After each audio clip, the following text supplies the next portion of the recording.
그래서 여러분 6월 25일 주일 고대한 남정원교회 주일 예배 드리기로 하겠습니다. 우리 다 같이 찬송가 먼저 32장 찬양하시겠습니다. 찬송가 32장입니다.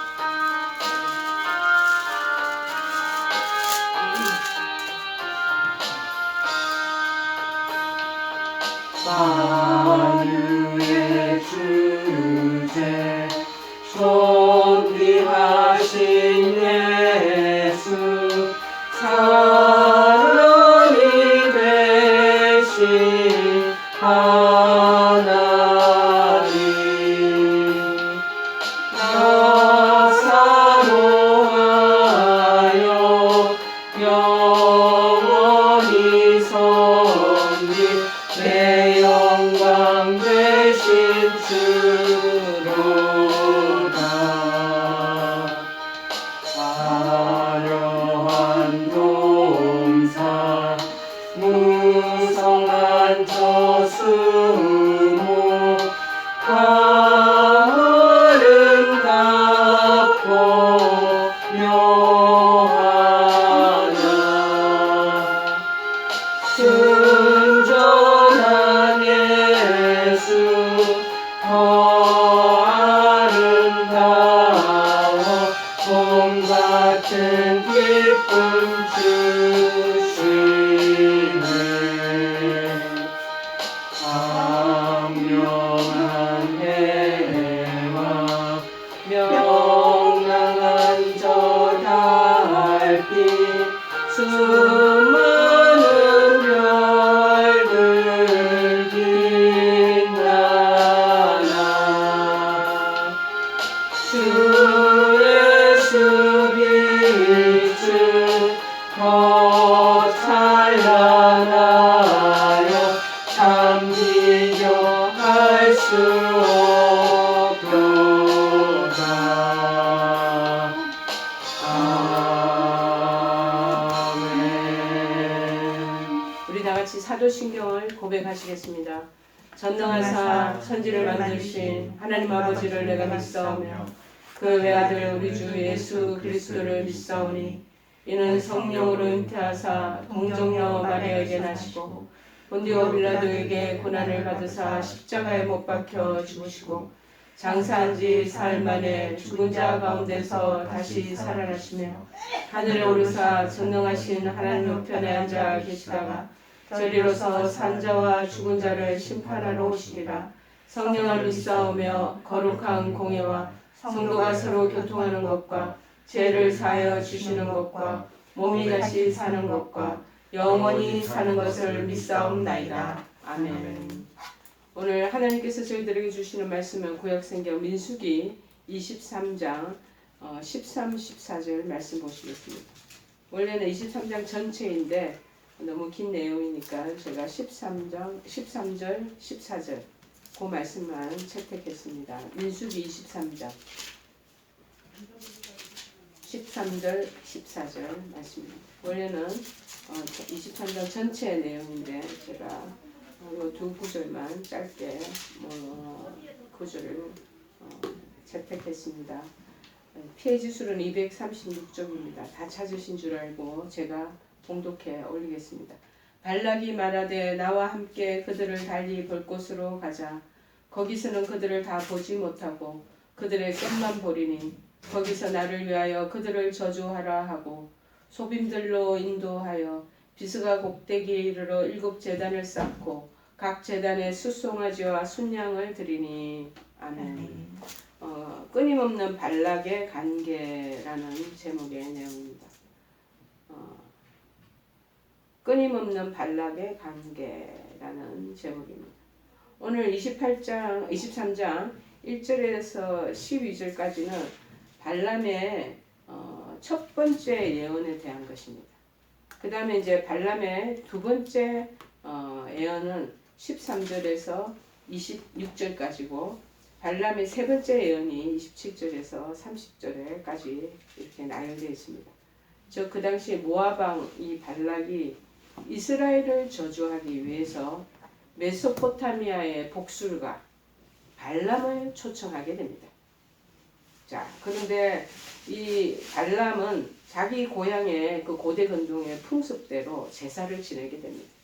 그래서 하나님으로 하여금 이스라엘을 버리거나 혹은 중립적인 입장을 지키게 하고자 하는, 그러니까는 이제 제사를 지내는 그러한 과정을 보여주고 있습니다. 그래서 이 발람과, 그러니까 무속 신앙인이죠.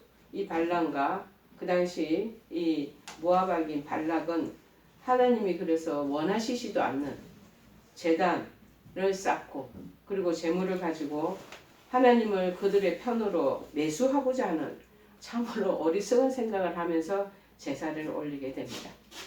자, 그런데 희한하게도요, 그런 발락의 의도와는 달리 발람이 하나님의 신의 도로 사로잡혀서 이스라엘을 저주를 해야 되는데 축복을 하게 됩니다. 그 내용은 23장 이후에 24장에까지 계속 이어지고 있습니다. 그 가운데 오늘 이 본문의 이 내용은 이스라엘을 해롭게 하고자 하는 발락의 첫 번째 계획이 1절에서 3절까지 담겨져 있고요. 그에 따라서 발람이 첫 번째 신탁에 대한 언급을 4절에서 12절까지 하고 있습니다. 즉, 이 발람의 왕이라는 발람 모압왕과 저 메소포타미아의 복술가, 그러니까 주술가겠죠. 이 발락은 신의 도움에 의지해서 이스라엘을 안전히 그 지역에 있는 나라로부터 그냥 다 비탄에 빠지게 하면서 멸망시키고자 이제 어디에서 제사를 드리냐면은 바알의 신당에서 제사를 드리게 됩니다. 그러나 하나님께서는 이 발락 모압왕의 이 의도와는 달리 발람의 입으로 이스라엘을 축복하게 만드시는 그러한 모습을 7절에서 10절에 보게 됩니다. 자, 아마도 그들은 이 발람 신정에서 쉽게 얘기하면은 이 바알의 신당에서 하나님께 어떻게 제사를 드리게 되는가, 그런 부분들에 대한 것이 참 묘합니다. 저는 우리 하나님이 왕 중의 왕이시고 신 중의 신이시잖아요. 아무리 그들이 바알의 신당에서 제사를 드리고 또 그 신당에서 하나님께 제물을 올리고 그렇게 한들 하나님은 그들을 바알 신과 아세라 신 등 고대 근동의 신들을 밟고 일어서는 그러한 신 중에 신이 되시는 그 모습을 보여주고 계신다는 것입니다. 그들이 생각하기에는 아마도 제물을 올리면 하나님이 그 소고기나 그렇지 않으면 염소고기를 절겨 먹듯이 잡수시면서 저들이 생각하던 그렇게 자기네들이 저주하는 그런 하찮은 것에 아마도 하나님이 이런 제물을 통해서 판단력이 허려주셔서 자기네들이 원하는 쪽으로 이스라엘을 멸망시 않을까 하는 그 판단 내용을 가지고 있었던 그런 모습이 보입니다. 이러한 그들의 태도는 어찌 보면 제가 생각할 때 하나님께 대한 위 모독과 같은 것이 아니겠는가, 그런 마음이 듭니다. 하나님의 능력을 그들이 하찮게 자기네들의 수준으로 아주 절하시킨 것이죠. 그리고 하나님의 그 권위를 짓밟는 사악한 그런 행위가 아닐 수가 없었습니다. 그런지 결국 나중에 그들은 그들 자신에게 도려 임할 하나님이 진노의 숯불을 그들의 자기 자신의 머리에 쌓고 있었던 것이 아닌가, 그런 마음이 듭니다. 그러나 하나님은 도로 그들을 제사를 지내고 이스라엘을 그들을 가지고 있는 그 세력권에서 제외시키고자 하는 그들의 방책을 도로 하나님이 그들 생각을 도구로 삼으셔서 당신의 뜻을 드러내시고 하나님 당신의 백성 이스라엘을 축복하는 방편으로 도로 역전시키는 모습들을 우리가 볼 수 있습니다. 자, 이러한 사실을 오늘 민수기의 이 발람과 발락에 대한 얘기들을 보면서 잠언의 말씀이 이렇게 같이 떠올려지더라고요. 잠언 19장 21절의 말씀이 사람이 그 계획을 스스로 아무리 세운다 할지라도 그 길을 인도하시는 분은 하나님이시라는 것, 그것과 연결되어서 같은 일맥상통한 내용이 아니겠는가, 그런 마음이 듭니다.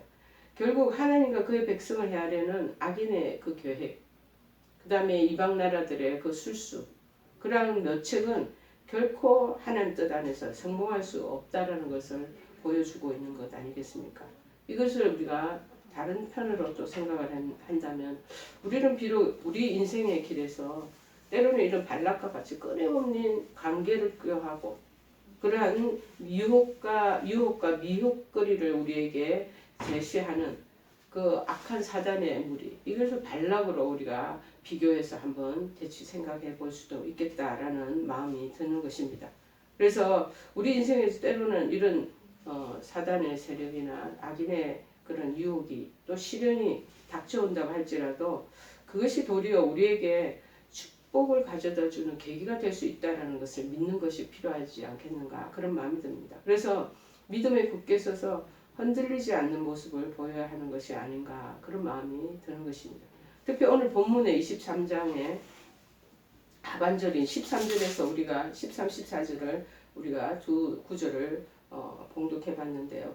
30절까지의 이 내용은 발람의 두 번째, 세 번째 예언에 관한 내용이 담겨져 있습니다.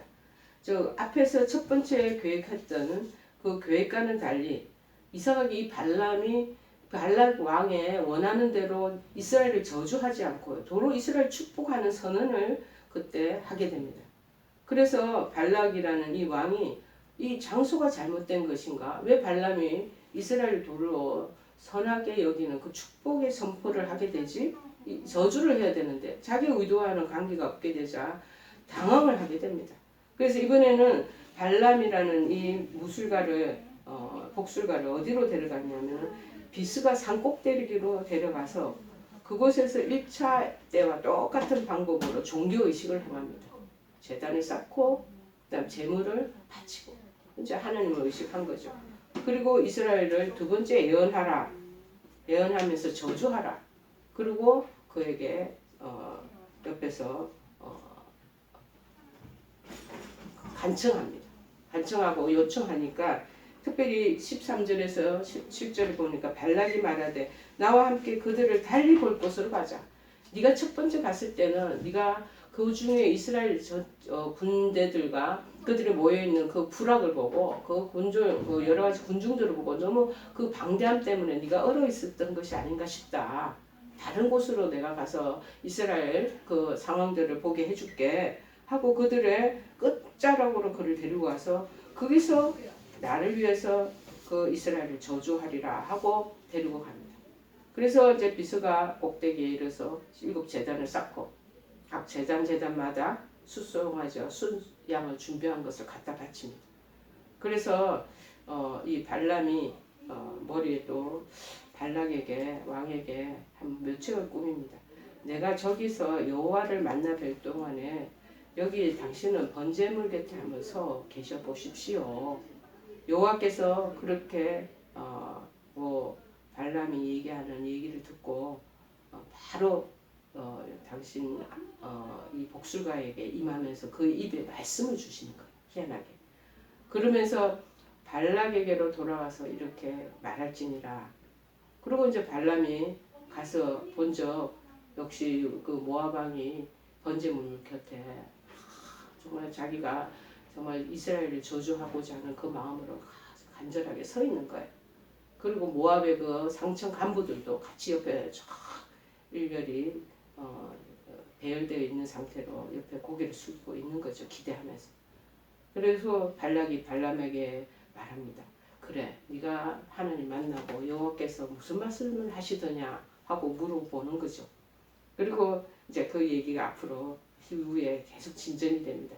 그래서 13절에 보니까는 볼 곳을 가보자. 초기에 발람이 복사술 효험을 극대화하기 위해서 이스라엘 백성 전체를 강망할 수 있는 위치를 선정해 가서 글로 가봤더니 역효과를 체험한 것이죠.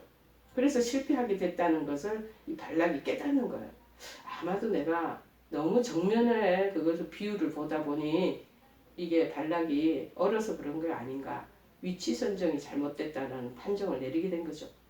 그래서 아마도 이 백성들의 수요가 너무 많아서 겁먹을 먹었기 때문에 이 저주하지 못하지 않았겠는가 그렇게 말하고 장소를 다른 곳으로 가자 하고 데리고 간 거예요. 실제적으로 정말 첫 번째 예언할 때는 이 발락이 이런 상황을 보게 됩니다. 22장 31절에 이렇게 적혀 있거든요. 그때 여호와께서 발람의 눈을 밝혀주시는 거예요. 영적인 눈을 환히 밝히시면서 여호와의 사자가 손에 칼을 빼들고 길에 선 것을 그가 보고 머리를 숙이고 엎드리고 그 상황들을 목격합니다. 여호와의 사자가 손에 막 칼을 들고 불이 막 번쩍이는 그 칼을 들고 길에 딱 서 있으니 발람이 얼마나 기겁을 하겠습니까? 그래서 저주하는 것보다 축복하는 것으로 바꿔지게 된 것입니다.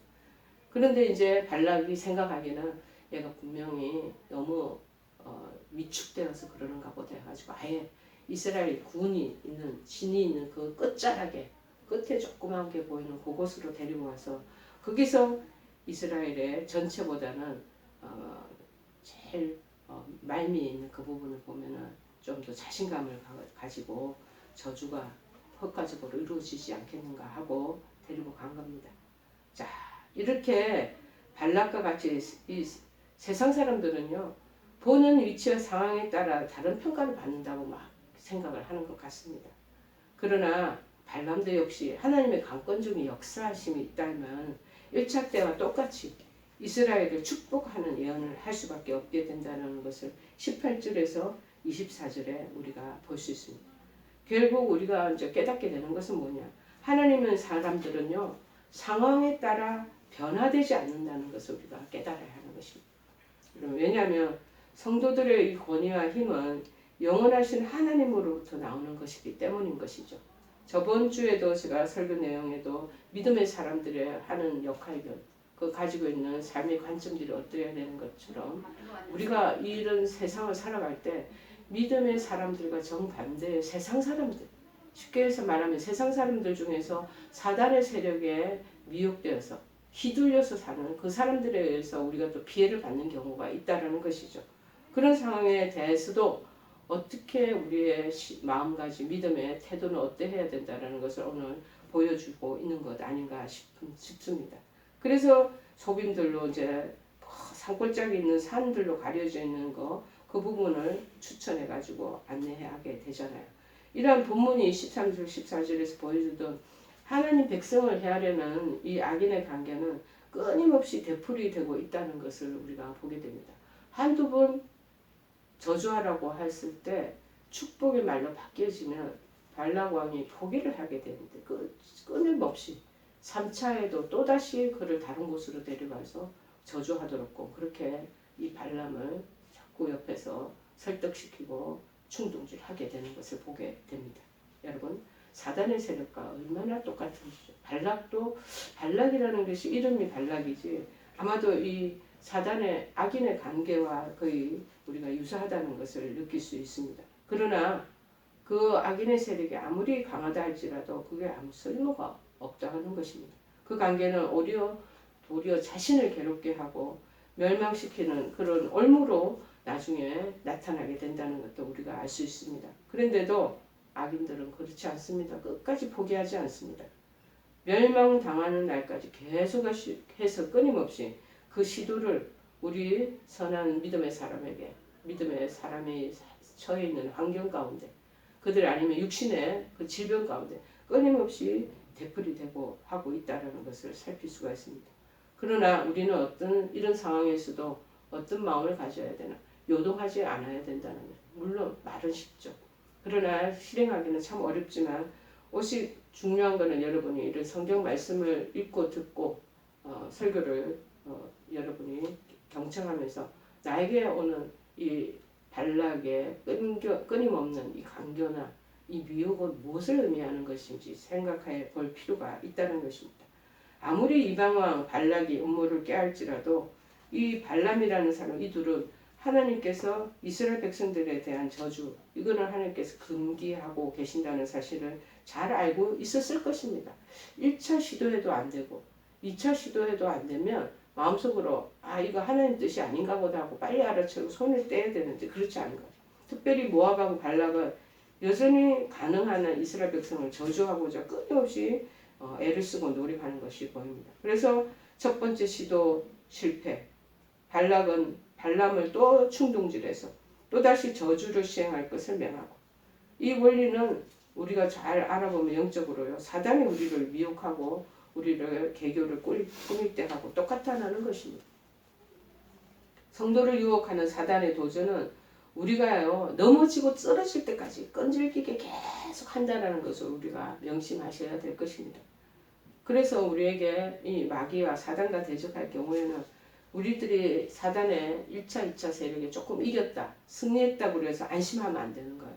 마음이 해이해지지 않아야 할 것이며 무엇보다도 이전보다도 저 정신을 차리고 정말 기도와 말씀에 힘쓰면서 사단의 유혹을 끈질나게 물리쳐 가야 된다는 것을 우리에게 보여주고 있습니다. 그래서 오늘 우리가 보아야 될 관점은 발람의 위치에서 보는 것이 아니라 발락의 관점에서 우리가 우리 자신의 신앙을 점검해 봐야 되지 않겠나 싶습니다. 그래서 끈질긴 악인의 유혹의 성격, 그것에 대처하는 우리의 자세는 또 어떻게 해야 될 것인가라는 것을 보여주는 것이죠.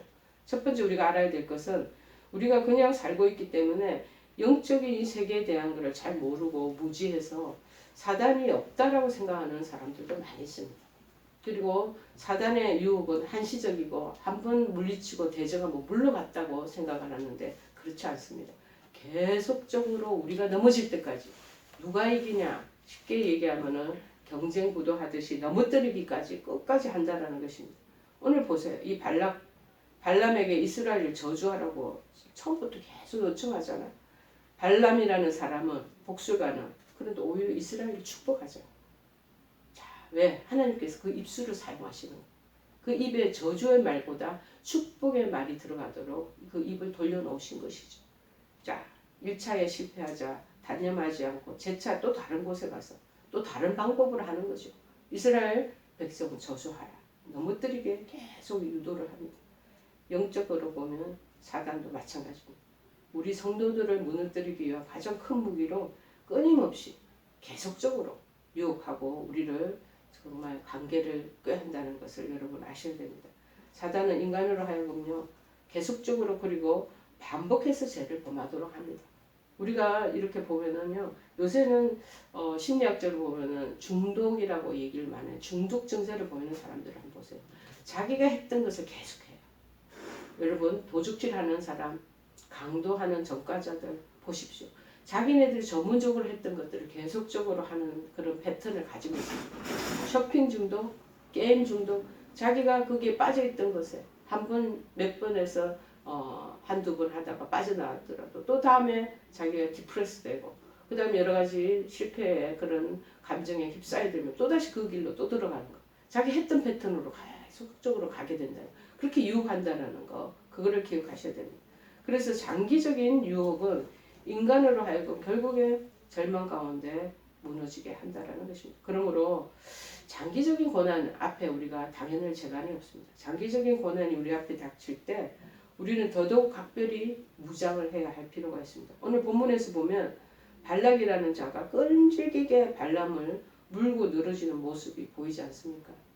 그를 놓아줄 생각을 해야 되는데 놓아줄 생각은 1도 없어요. 전혀 하지 않습니다. 발락 왕은 자기의 소욕만 이루면 그만이기 때문에 이러한 행위가 사단하고 거의 같은 맥락으로 해석된다고 학자들은 얘기합니다. 그것과 조금도 다를 것이 없다는 것을 알 수 있습니다. 발람은 말합니다. 나는 의인의 죽음같이 죽기를 원하며 나의 종말이 그와 같기를 바라면 바랐지 하나님의 백성인 이스라엘을 저주할 수는 없다. 그렇게 나중에 얘기합니다. 또 24장 13절에는 뭐라고 얘기를 하냐면 여호와의 말씀을 어기고 내가 선악간에 내 마음대로 행하지 못하겠다. 나는 여호와께서 말씀하신 대로 말하는 것뿐이다. 그렇게 하면서 이 발락에 대해서 점점점 그 여러 압박감을 그 부분을 저지하고 있습니다. 여러분 마찬가지입니다. 여러 가지 방법으로 성도들을 무너뜨리고자 합니다. 여러분 가지고 있는 여러분의 나쁜 습관이나 질병의 여러 가지 패턴이나 또 가지고 있는 여러분의 정말 약점이나 그런 부분들을 계속 건드리면서 우리를 휘두르려고 하고 유혹한다는 것을 깨달아야 할 것입니다. 그런데 우리에게는 소망이 있는 것이 뭐냐? 하나님의 말씀과 기도로 강하게 무장해서 계속되는 이 유혹에 이기며 나갈 때 결국 그것이 우리에게 큰 승리를 주게 된다는 것입니다. 이게 저 말씀을 이렇게 보면서 그래서 예수님도 이렇게 떠올리게 되더라고요. 예수님도 그 40일간의 단식, 금식하고 나왔을 때 이 사단이 계속 마귀가 그를 우리 예수님을 유혹하는 그 내용이 나오잖아요. 끈질기게 1차 해도 2차 해도 3차 해도 계속 유혹하는 그러한 모습들을 우리 보지만 예수님 결국 말씀으로 이겨나가는 것을 보지 않겠습니까? 자, 오늘 발람도 마찬가지로 말씀을 통해서 내가 하는 것이지 하나님의 말씀 안에 내가 거하기 때문에 내 마음대로 행할 수가 없다라고 그 부분을 물리치는 모습을 볼 수 있습니다. 두 번째는 뭐냐? 사단의 유혹은 계속되지만 이 유혹은 처음부터 단호하게 배격해야 된다는 거죠. 발람이 하늘 백성을 저주하는 일을 강력하게 거절하는데도 발락이 계속해서 유혹을 하는 이유가 뭔가? 내가 볼 때 딱 처음부터 이스라엘 저주하라 그럴 때 그 부분에 대한 거절을 분명하게 했어야 되는데 발람이 아무래도 돈과 재물에 약하기 때문에 인간이 그게 그냥 넘어갔던 것 같아요. 그래서 타협하고 절충하고 네고시에이션 하다 보면 그냥 처음에는 약하게 하다가 점점 말려 들어가게 되는 것이죠. 발락의 청을 단호하게 초창기에 거절하지 않았기 때문이 아니겠습니까? 죄는요 독초와 같다고 얘기합니다. 죄는 쑥의 뿌리와 같다고 얘기합니다. 한번 박혀있는 거 뽑아내기가 그렇게 어렵다는 것이죠. 그만큼 굉장히 이 강인한 그 안에 뿌리에 견고함이 있어서 이 한번 빼내는 것이 그렇게 힘들다고 얘기하는 거예요. 죄를 더하는 속성을 지니고 있다는 것이죠. 처음 주시는 한 가지 죄악은 그 다음에 점차적으로 10가지로 늘어나게 된다. 그 다음에는 100가지가 되게 된다. 그 다음에 1000가지, 그 다음에 조그맣게 시작했던 거 10,000가지로 점차적으로 증가된다고, 늘어나고 확장된다고 말하고 있습니다. 죄가 이런 속성을 가지고 있는 것 때문에 우리를 비참하게 만든다는 것입니다. 여러분, 천국이 가로수말에 넣은 누룩과 같이 순식간에 불어나는 것처럼 죄악도 똑같아요. 우리의 욕심에 이끌려 허용하는 순간부터, 손을 잡는 순간부터 엄청난 속도 가속이 붙어서 우리를 괴롭히기 시작한다는 것입니다. 일단 죄와 관계를 맺기 시작하는 그 순간부터 죄는 우리를 지배하려고 하는 속성을 가지고 있습니다. 그러므로 우리는 처음부터 죄에 대한 우리 태도를 단호히 해야 한다는 걸 말해주고 있습니다. 왜 처음부터 단호하지 못했을까요? 그 이유가 한 가지입니다. 인간의 본능으로 발람은 명예욕, 재물욕, 눈이 어두워버려. 우리 지금 현대 세대 다 돈의 문제가, 재정의 문제가 얼마나 많이 거론되고 있습니까? 정치계도 마찬가지고. 여러분, 하나님의 뜻을 알고 단호하게 유혹을 물리치지 못하는 것은 이 돈 때문에, 이 명예 때문에 눈 어두워버리면 그냥 그것에 말려드는 것입니다. 그래서 죄가 들어올 구속을 조금씩 허용하게 된 거죠. 결국 스스로가 죄를 짓고 비참하게 죽어가는 그런 인물들을 성경을 통해서 우리는 여러 분을 알 수 있지 않겠습니까? 대체적으로 우리 사울 왕을 들 수가 있지만 조금 처음에는 허용했다가 점점 명예욕에 그 다음에 자기의 재물욕에 빨려드는 자기 자신을 바라보면 나중에는 어쩔 수도 없는 그래서 올무에 빠지게 되잖아요. 오늘도 우리 사단은 우리를 보이지 않게 보이게 계속 유혹하고 있다는 것입니다. 악은 그 모양이라도 버리라고 얘기하고 있습니다. 우리 모두 처음부터 사단의 유혹을 단호하게 물리쳐 가야 할 것입니다. 세 번째는 뭐냐? 사단의 유혹이 굉장히 교묘하다는 것. 사단의 유혹이 그냥 두드러지게 이렇다고 나타나는 것이 아니고 굉장히 은폐되어 있으면서 강하게 사람이 넘어가기 쉽게 그렇게 만들어 놓는 거다라는 것을 우리에게 말하고 있습니다. 우리를 때때로 갈팡질팡하게 만듭니다. 우리의 판단을 흐리게 만듭니다. 우리가 죄를 지어도 그것을 합리할 어떤 구석을 항상 남겨놔요. 자, 그래서 강야에서 조금 전에 제가 언급한 것처럼 40일 금식 후에 예수님 시험했던 마귀의 유혹도 아주 교묘하게 그렇게 한 것을 기억합니다.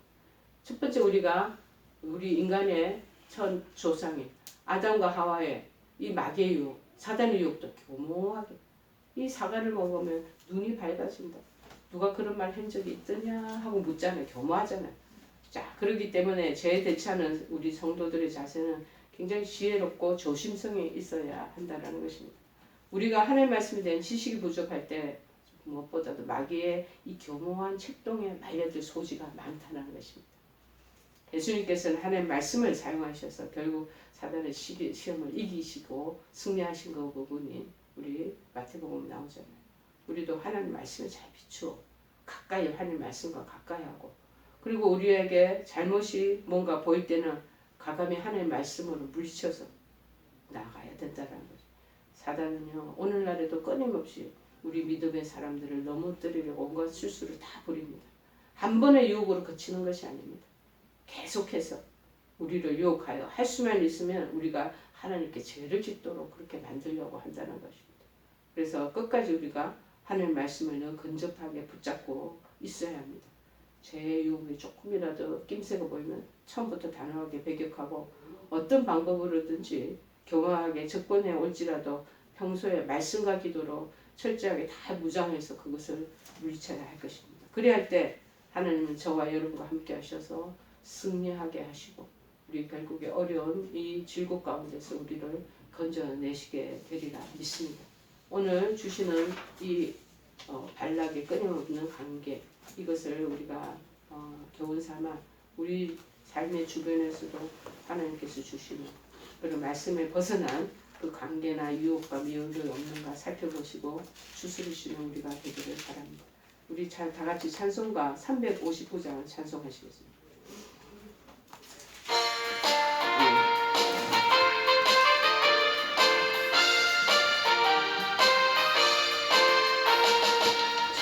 성을 향해 가는 성도들아 앞길에 장애를 두려워하라.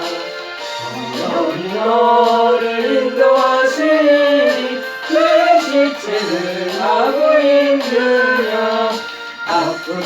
앞으로 천성을 향해 나가세. 천성문만 바라고 나가세. 모든 천사 너희를 영접하러 눈앞에 기다려서 있네. 너 가는 길을 누가 비웃거든 확실한 증거를 보여주어라. 성령이 친히 감하여 주사 그들도 참 길을 찾으리. 앞으로 천성을 향해 나가세. 천성문만 바라고 나가세. 모든 천사 너희를 영접하러 문 앞에 기다려서 있네. 너 가는 길을 모두 가기 전에 내 손에 든 것을 꽂지 말아라. 저마디 금괴 모두 깨뜨리고 끝까지 잘 싸워 이겨라. 앞으로 천성을 향해 나가세. 천성문만 바라고 나가세. 모든 천사 너희를 영접하러 문 앞에 기다려서 있네. 기도하시겠습니다. 하나님 오늘날에도 저희들 주변에 사단의 유혹은 계속되는 것을 압니다. 저희들 유혹을 처음부터 단호하게 배격해서 결국에는 우리가 멸망하는 패배하는 일이 없도록 저희들을 붙잡아 주시기를 원합니다. 이 사단의 유혹에 겸허함에 저희들 빨려들지 않기 위해서는 하나님 말씀을 가까이 하고 말씀의 근간으로 우리가 분별하며 가야 될 줄을 믿습니다. 하나님 말씀의 은혜와 능력이 저희들에게 더딥혀지게 도와주시고 교묘하게 저희들을 미혹하고 넘어뜨리고자 하는 사단의 관계를 저희들이 미리 표착해서 말씀으로 물리치며 승리하는 우리들이 되도록 역사하여 주시옵소서. 지금은 우리 주 예수 그리스도의 크신 은혜와 하나님 아버지의 지극하신 사랑하심과 성령님의 교통 역사 충만하신 은총이 오늘 주신 말씀을 통해서 새롭게 영적으로 강건하며 껴있기를 소망하고 다짐하는 사랑하는 모든 한우들과 그 가족들 머리머리 위에와 영상 시청하는 모든 권속들 위에 지금부터 영원토록 함께 하옵시기만을 간절히 축원하옵나이다. 아멘.